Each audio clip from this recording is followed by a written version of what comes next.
En un acto de puro simbolismo y poder, el secretario de Seguridad Ciudadana, Omar García Harfuch, tomó el control absoluto de los funerales de Carlos Manso, vetando la entrada a la presidenta Sheinbaum y desarmando a la escolta del edil para orquestar una despedida épica que elevó al alcalde asesinado a la categoría de mártir nacional.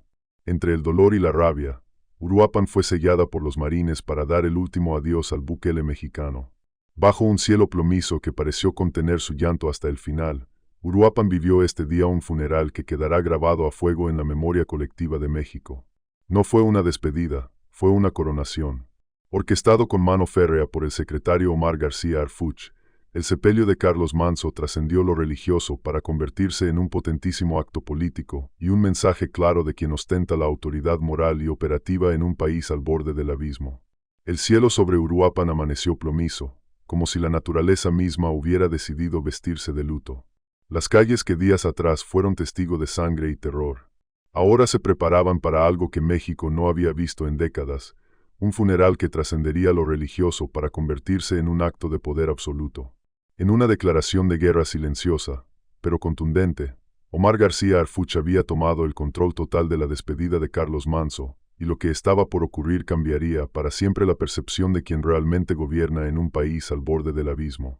Este no sería un adiós, sería una coronación, y lo que sucedió en esas horas dejó a todos con la boca abierta, incluyendo a la propia presidenta de la República. Desde las 4 de la madrugada los convoys militares comenzaron a rodear la ciudad. No eran las típicas patrullas que México está acostumbrado a ver, eran vehículos blindados de la Marina, camiones artillados con calibre 50 montados en las torretas y pelotones de fuerzas especiales con equipo táctico completo. Más de 2,000 elementos tomaron posiciones estratégicas en cada esquina, en cada azotea, en cada punto de acceso a la Plaza de los Mártires. El operativo llevaba por nombre clave Escudo Final y su objetivo era claro: blindar Uruapan como nunca antes se había blindado ninguna ciudad en México. La gente que despertaba con el ruido de las botas militares sobre el empedrado no sabía si sentirse protegida o aterrada. Las autoridades locales fueron notificadas apenas media hora antes del despliegue. El gobernador de Michoacán, Alfredo Ramírez Bedoya, intentó comunicarse con Harfuch para exigir explicaciones. La llamada nunca fue respondida. En su lugar, recibió un mensaje oficial de la Secretaría de Seguridad Ciudadana que decía textualmente: Uruapan ha sido declarada Zona Federal de Seguridad Especial por las próximas 24 horas. Toda autoridad estatal queda subordinada al mando operativo federal. No se permitirá ninguna interferencia. El mensaje estaba firmado por Harfuch personalmente y venía acompañado de un anexo, el decreto presidencial que le otorgaba facultades extraordinarias en casos de amenaza a la seguridad nacional. Bedoya quedó paralizado. Sabía lo que eso significaba, había perdido el control de su propio estado. A las 6 de la mañana, los primeros ciudadanos comenzaron a llegar a la Plaza de los Mártires, el mismo lugar donde Carlos Manso había caído bajo las balas del crimen organizado. Pero ninguno pudo entrar sin pasar por un filtro que jamás habían experimentado. Escaneers biométricos. Revisión de identificaciones con tecnología de reconocimiento facial. Detectores de metales y un interrogatorio breve pero incisivo por parte de agentes de inteligencia. Quien no estuviera registrado en las bases de datos como residente de Uruapan o familiar directo del alcalde, simplemente no entraba. Las filas se extendían por kilómetros, pero nadie se quejaba. Había un entendimiento tácito. Esto era necesario. Esto era diferente. Entre los rechazados en el primer filtro hubo nombres que hicieron temblar el piso político de México. A las 7:40 de la mañana, un convoy oficial procedente de la Ciudad de México se detuvo en el perímetro de seguridad. El vehículo llevaba las placas presidenciales. Claudia Sheinbaum había decidido asistir al funeral. Según versiones oficiales, venía a rendir homenaje al alcalde caído y a mostrar solidaridad con Uruapan. Pero cuando sus escoltas bajaron para coordinar el acceso, fueron interceptados por un coronel de la Marina que les entregó un sobresellado. Dentro había una orden firmada por Harfuch.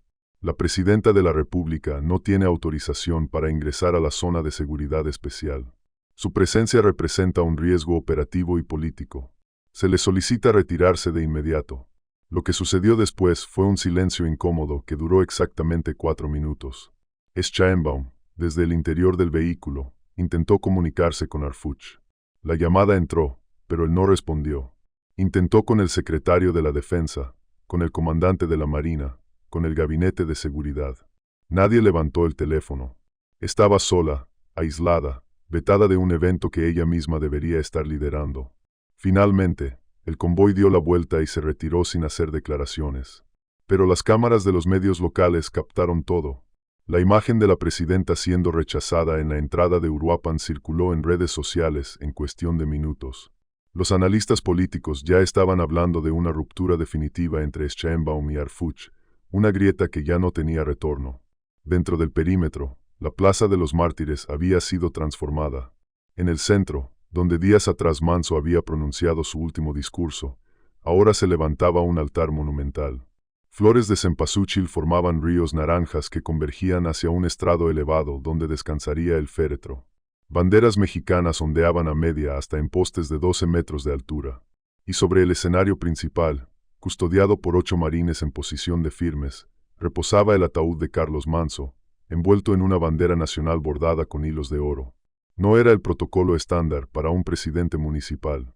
Era el protocolo reservado para héroes de guerra. A las 9 de la mañana, los familiares comenzaron a llegar. La viuda de Manso, acompañada de sus 2 hijos, caminó entre la multitud que se abría a su paso en señal de respeto. Sus ojos estaban hinchados, su rostro marcado por un dolor que ninguna palabra podría describir. Pero había algo más en su mirada, rabia contenida, un fuego que no se apagaría con llanto. Detrás de ella venían los padres del alcalde, 2 ancianos que parecían haber envejecido 10 años en una semana. El padre llevaba puesta la camisa que Carlos había usado en su toma de protesta. La madre sostenía entre sus manos una fotografía del hijo sonriente, la misma que ahora se reproducía en mantas gigantes colgadas por toda la plaza. Entonces llegó el momento que nadie esperaba. La escolta personal de Manso, aquellos 14 elementos de la Guardia Nacional que habían sido asignados para protegerlo, se presentaron para cumplir con lo que consideraban su última obligación: cargar el féretro hasta su lugar de descanso final. Vestían sus uniformes de gala, llevaban guantes blancos y habían ensayado la coreografía durante toda la noche anterior. Pero cuando se acercaron al ataúd, un muro humano de marines se interpuso.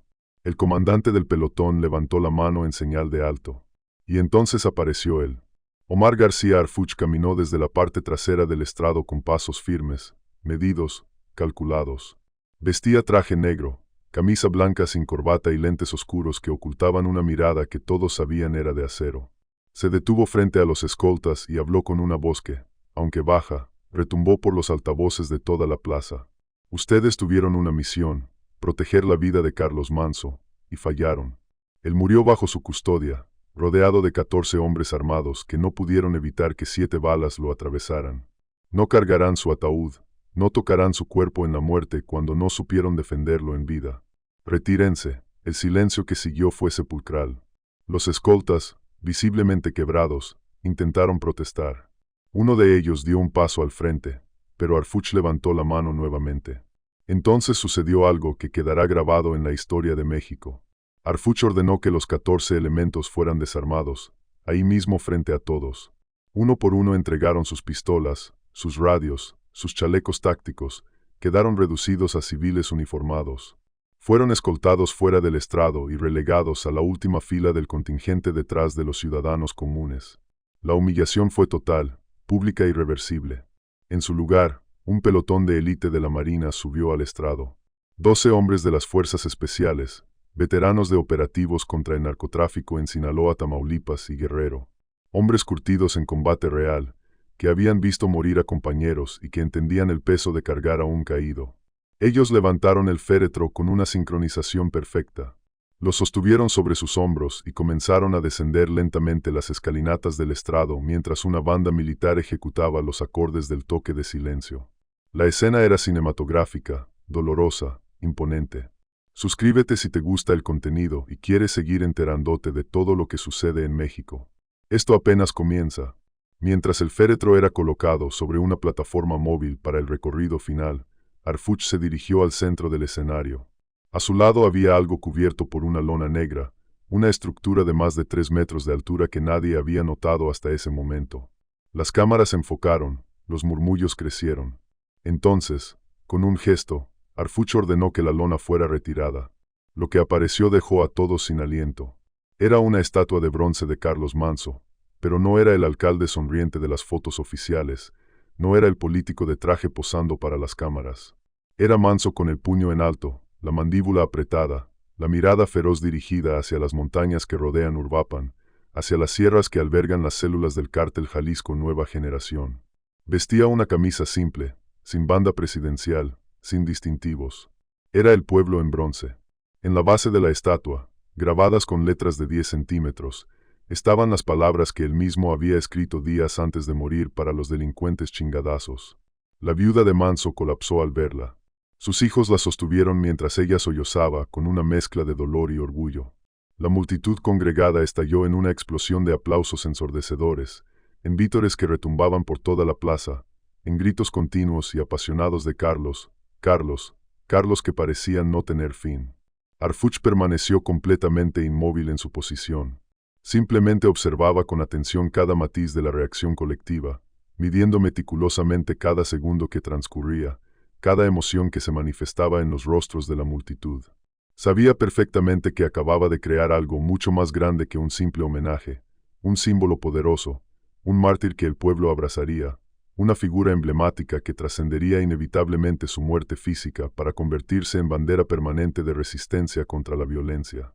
Entonces, con un movimiento deliberado, tomó firmemente el micrófono entre sus manos. Su voz, que habitualmente sonaba fría, técnica y desprovista de emoción, esta vez sonó completamente diferente. Había una emoción profundamente contenida en cada palabra, un temblor apenas perceptible pero innegable que delataba que incluso él, conocido como el hombre de acero inquebrantable de la seguridad nacional, estaba siendo atravesado y conmovido por la magnitud del momento histórico. Carlos comenzó a hablar, dirigiéndose directamente hacia el féretro como si su ocupante aún pudiera escucharlo desde donde se encontrara. Descansa en paz, hermano mío.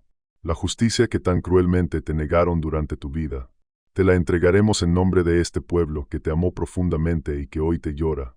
No habrá ningún perdón para los traidores que te traicionaron. No habrá ningún olvido para los cobardes que actuaron en las sombras. No habrá ninguna tregua ni descanso para los asesinos responsables. Estén exactamente donde estén escondidos. Vistan la ropa que vistan para disfrazar su culpabilidad. Tengan el cargo político o el puesto de poder que tengan para protegerse. La última frase que pronunció fue como un misil verbal directo y devastador.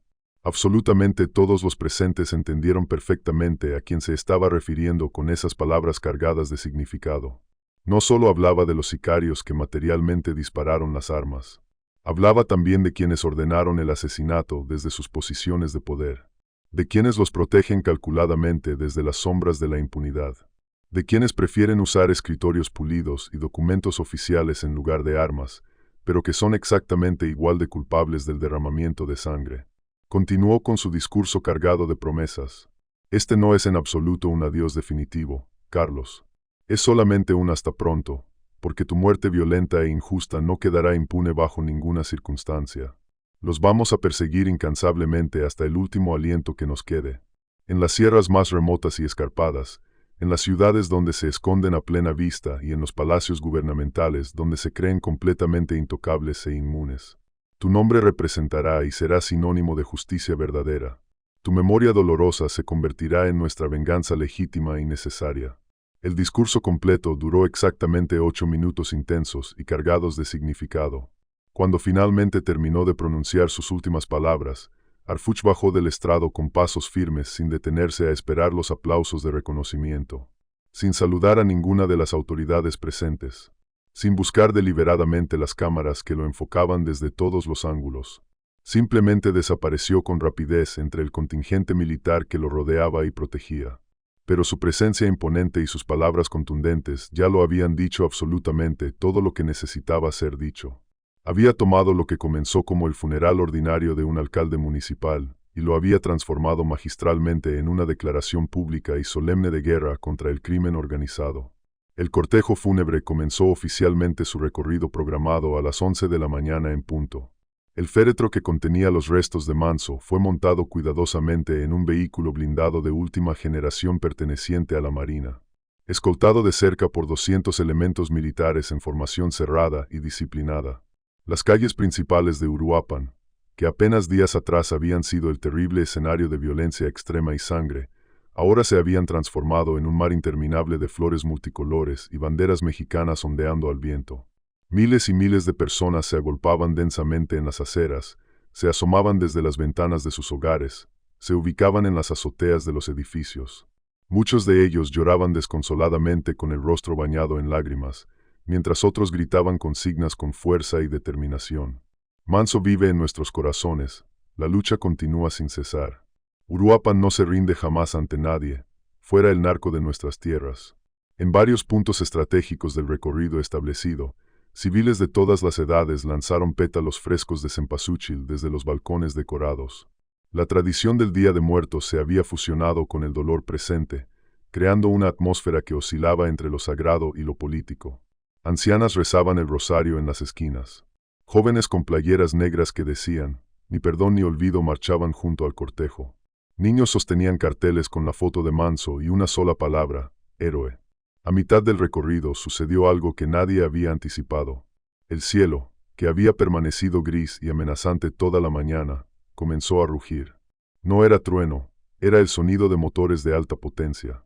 La gente levantó la vista y lo vio. Una escuadrilla de 6 aviones y texantos de la Fuerza Aérea Mexicana surcaba el cielo en formación perfecta. Pintaron el aire con los colores verde, blanco y rojo, mientras realizaban una maniobra que dejó a todos petrificados. La formación Missing Man, el tributo aéreo reservado para pilotos caídos en combate. Uno de los aviones rompió formación y ascendió verticalmente, desapareciendo entre las nubes. Era el símbolo del ausente, del que ya no volvería. Manso. Justo después, una segunda oleada sobrevoló la ciudad. Esta vez eran helicópteros de la Marina lanzando miles de pétalos de cempasúchil desde sus compuertas. El naranja inundó el cielo, cubrió las calles, se posó sobre el féretro, sobre la gente, sobre todo Uruapan. Parecía que el cielo mismo lloraba en flores. Las imágenes fueron captadas por drones, por cámaras de televisión, por mouse de celulares. En cuestión de minutos estaban circulando por todo el país, por todo el continente. México entero estaba viendo lo que Arfuch había orquestado, un funeral de Estado para alguien que el Estado había dejado morir. El cortejo llegó al Panteón Municipal a la 1 de la tarde. Allí, en una cripta especialmente construida en las últimas 72 horas, descansaría Carlos Manso. Pero antes del entierro, Arfuch tenía preparada una última escena. Frente a la cripta, formó a los 200 marines en 2 filas paralelas. Cada uno de los elementos sostenía firmemente su rifle en la posición ceremonial de presentar armas, manteniendo una formación impecable que demostraba su entrenamiento militar. La viuda, acompañada de cerca por sus hijos, fue escoltada con profundo respeto hasta el frente del contingente, donde esperaba el momento más solemne de la ceremonia. El féretro que contenía los restos de Carlos Manso fue colocado cuidadosamente sobre una plataforma especialmente elevada para que todos los presentes pudieran presenciar el último homenaje. Entonces, en un gesto completamente inesperado que rompió absolutamente todos los protocolos establecidos para este tipo de ceremonias, Arfuch se acercó con pasos medidos hacia la viuda y le extendió respetuosamente algo que estaba envuelto con sumo cuidado en terciopelo negro de la más alta calidad. Ella lo desenvolvió lentamente con manos visiblemente temblorosas por la emoción contenida y el dolor que aún la embargaba. Lo que apareció ante sus ojos dejó a todos sin aliento. Era una medalla de extraordinaria significación. No se trataba de cualquier medalla ordinaria o condecoración común. Era nada menos que la Cruz al Mérito Ciudadano en grado de caballero, la más alta distinción civil del país. Una condecoración histórica que no se había otorgado a ningún ciudadano desde hace más de 2 décadas completas y que está expresamente reservada para aquellos civiles excepcionales que han dado su vida en defensa de la nación y sus valores fundamentales. Arfuch la colocó con infinita delicadeza sobre el pecho del féretro, exactamente sobre el corazón de quien yacía dentro, mientras decía en voz alta y clara para que todos los presentes pudieran escuchar cada una de sus palabras: Carlos Manso Rodríguez, por tu valor absolutamente inquebrantable ante la adversidad, por tu resistencia ejemplar ante el crimen organizado y la violencia, por tu sacrificio supremo en defensa de Uruapan y de toda la nación mexicana, se te otorga la más alta distinción que esta nación puede dar a uno de sus hijos. Descansa en paz como lo que verdaderamente fuiste durante tu vida y lo que siempre serás en nuestra memoria colectiva. Un héroe auténtico e incuestionable. Las salvas de honor comenzaron a resonar inmediatamente después. Fueron exactamente 21 disparos al aire, ejecutados con la precisión milimétrica que solo años de entrenamiento militar pueden proporcionar. Cada detonación poderosa resonaba profundamente en el valle circundante, rebotando contra las montañas que rodean Uruapan, como un recordatorio audible y permanente de que algo fundamental había cambiado irreversiblemente en México y en la forma de enfrentar al crimen. El entierro que siguió fue deliberadamente breve, profundamente silencioso y devastadoramente doloroso para todos los presentes. Cuando finalmente la cripta fue sellada herméticamente con el cuerpo de Manso en su interior, la multitud congregada estalló en un llanto colectivo tan intenso y generalizado que literalmente se escuchó a varios kilómetros de distancia desde el panteón. Pero entre las lágrimas sinceras que corrían por miles de rostros había algo más palpable en el ambiente: determinación férrea y resolución inquebrantable. Esa misma noche, toda Uruapan quedó bajo un toque de queda completamente voluntario que nadie había decretado oficialmente, pero que todos respetaron espontáneamente. Absolutamente nadie salió de sus casas después del anochecer. Las calles permanecieron completamente vacías y en silencio, pero en cada ventana de cada hogar ardía una vela encendida con devoción. Miles y miles de velas iluminaron simultáneamente toda la ciudad como un homenaje silencioso pero poderoso, como una promesa colectiva y solemne de que lo que Manso había iniciado con su valentía no terminaría abruptamente con su trágica muerte. En la Plaza de los Mártires, exactamente junto a la estatua de bronce recién inaugurada que ya se había convertido en símbolo de resistencia, cientos de ciudadanos de todas las edades montaron una guardia permanente y continua que se extendería por días.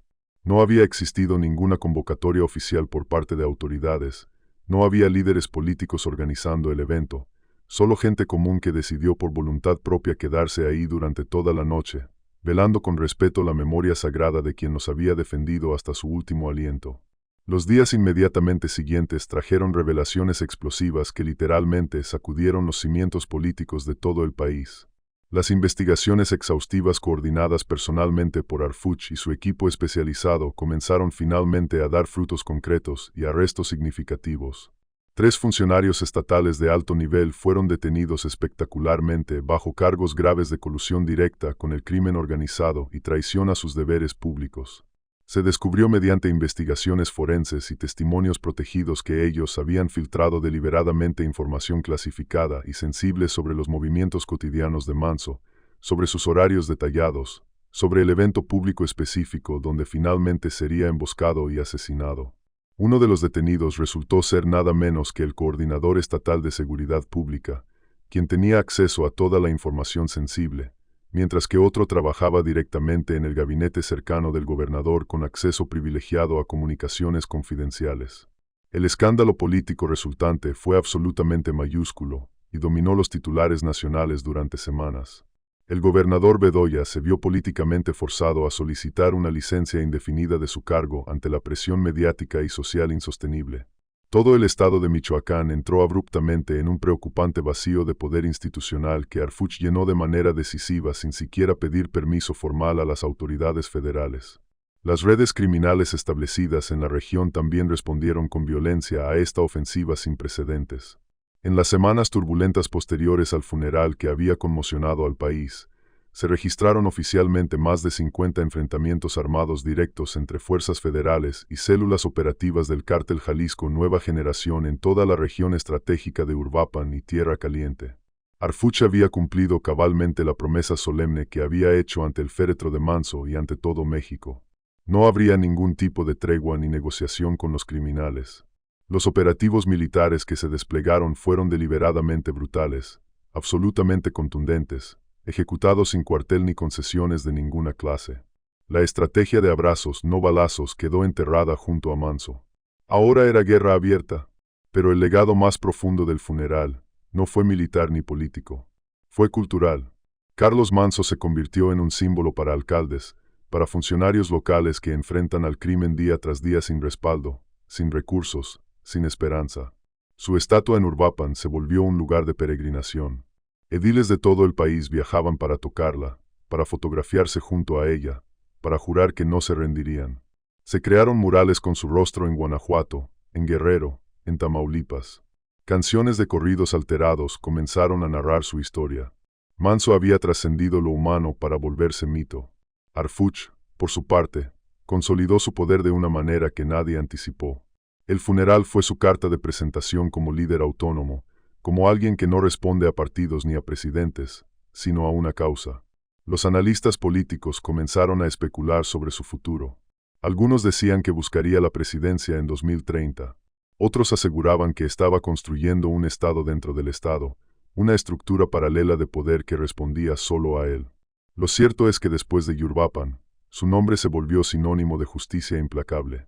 La despedida de Carlos Manso no cerró ninguna herida. Al contrario, la abrió de par en par, expuso las fracturas de un país donde los héroes mueren solos y los villanos gobiernan protegidos. Mostró que aún hay quienes están dispuestos a dar la vida por sus convicciones, pero también dejó claro que el sistema no los protege. El funeral fue un espejo brutal donde México se vio reflejado en toda su complejidad, valiente y cobarde, noble y corrupto, desesperanzado pero aún no vencido. Suscríbete si te gustó este video y quieres seguir conociendo las historias que están cambiando a México. La despedida de Carlos Manso no cerró ninguna herida. Al contrario, la abrió de par en par, expuso las fracturas de un país donde los héroes mueren solos y los villanos gobiernan protegidos. Mostró que aún hay quienes están dispuestos a dar la vida por sus convicciones, pero también dejó claro que el sistema no los protege. El funeral fue un espejo brutal donde México se vio reflejado en toda su complejidad, valiente y cobarde, noble y corrupto, desesperanzado pero aún no vencido. Y en ese reflejo incómodo, millones de mexicanos comenzaron a preguntarse cuánto más podían soportar antes de que algo tronara definitivamente. En las redes sociales, el hashtag Todos Somos Manso se volvió tendencia nacional durante 5 días consecutivos.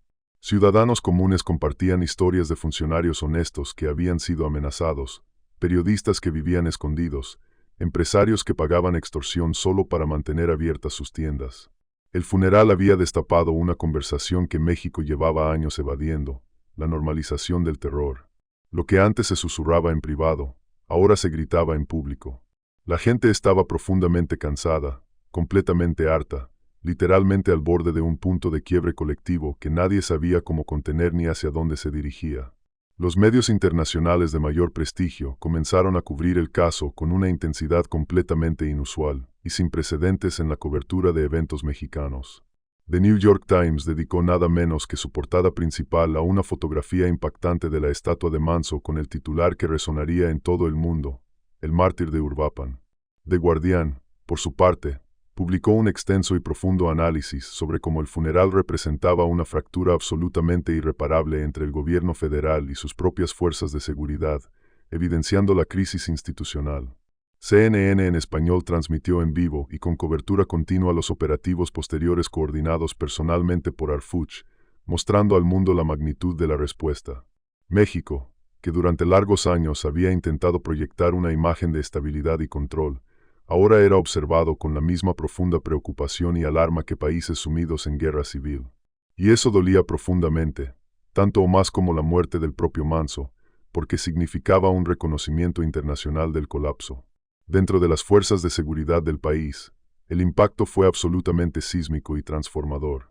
Elementos de la Guardia Nacional comenzaron a solicitar traslados masivos y urgentes para unirse específicamente a las operaciones bajo el mando directo de Harfuch, abandonando sus asignaciones previas. Querían estar del lado correcto de la historia, del lado que definitivamente no negociaba con criminales ni hacía concesiones al crimen organizado. Se reportaron dimisiones en bloque de mandos estatales de alto nivel, funcionarios que se negaban categóricamente a seguir órdenes de gobernadores evidentemente comprometidos con intereses criminales. La estructura completa de seguridad pública de México estaba reorganizándose espontáneamente y sin coordinación oficial alrededor de una figura que ni siquiera había buscado conscientemente ese liderazgo nacional, pero que lo había ganado legítimamente con acciones contundentes, no con palabras vacías ni promesas incumplidas. En Uruapan, la vida cotidiana intentaba desesperadamente regresar a cierta normalidad, pero era completamente imposible lograrlo. La presencia militar permanente y omnipresente se volvió parte inevitable del paisaje urbano cotidiano. Los comercios reabrieron gradualmente sus puertas, las escuelas reanudaron las clases con precaución, pero absolutamente todo transcurría bajo la sombra omnipresente y perturbadora de lo que había pasado en esa plaza. Los niños y adolescentes que presenciaron directamente el asesinato requerían terapia psicológica intensiva y prolongada para procesar el trauma. Las familias que vivían cerca de la plaza principal habían desarrollado insomnio crónico y trastornos de ansiedad generalizados. Y cada vez que alguien escuchaba una detonación repentina, aunque fuera simplemente el escape ruidoso de un coche o un cohete de celebración, el pánico colectivo se apoderaba instantáneamente de calles enteras, paralizando a la población. Manso había muerto trágicamente, pero el trauma profundo que dejó su brutal asesinato seguiría vivo y latente por generaciones completas de uruapenses. La estatua imponente se convirtió en algo mucho más que un simple monumento conmemorativo. Se volvió un verdadero termómetro del ánimo nacional y del estado emocional colectivo. Cada mañana sin excepción aparecían nuevas y conmovedoras ofrendas a sus pies de bronce, flores frescas recién cortadas, veladoras encendidas que ardían día y noche, cartas escritas a mano con letra temblorosa por ciudadanos anónimos de absolutamente todo el país.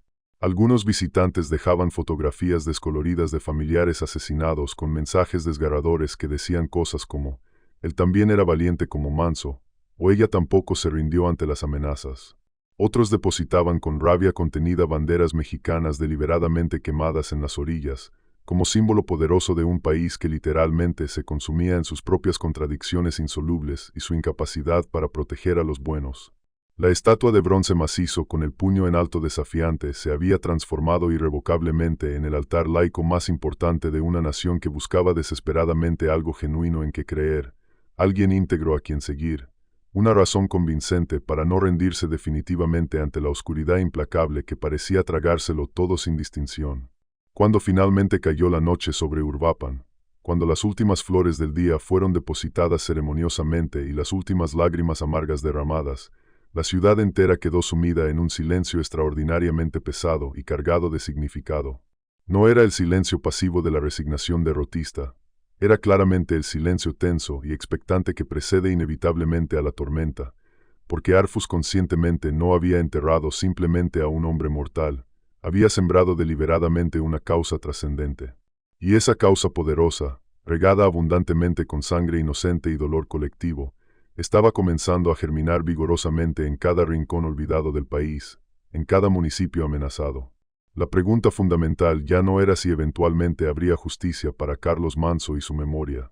La pregunta aterradora era cuántos funcionarios honestos más caerían asesinados antes de que México finalmente decidiera despertar de esta pesadilla interminable que parecía no tener fin. Y esa respuesta crucial nadie la tiene todavía, ni siquiera los más optimistas.